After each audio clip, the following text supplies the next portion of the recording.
from Pinoy's in profit. So straight na sa technical side of the supply and demand. I will be discussing what is supply and demand in forex trading.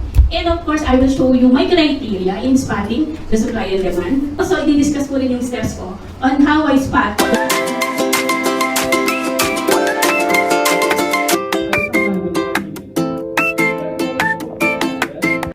Integrate the order flow or the data from the COT to confirm if the supply and demand zones are strong. So tayo kasing mga traders, di ba, part of the discipline as a trader ay bago tayo mag-buy or mag-sell, kailangan syempre i-analyze muna natin yung chart or yung market sa trading view, di ba? Hindi tayo yung basta mag-click ng buy or mag-click ng sell. Otherwise, hindi trader ang tawag sa atin doon, parang gambler, di ba? Diba yung mga big players in the market are placing their orders. Okay? Dahil syempre, sumasabay tayo sa mga big institutions.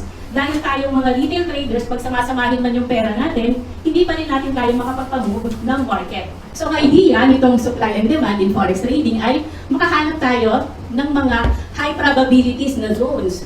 Okay? Wherein, na kapag pumunta dun sa area na yon ay magkakaroon ng rejection.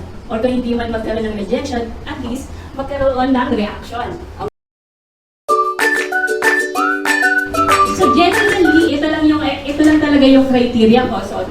So first, it must create a strong momentum or impulse, and it must create a significant turning point. Ibig sabihin, kung diba downturn siya because of the series of higher highs and higher lows, yung demand zone po. Okay?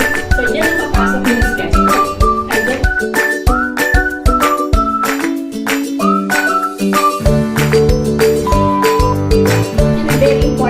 Check natin yung net positions dahil dito natin mag-gauge kung nag-shift na ba sila from, for example, from bearish to bullish market. Okay?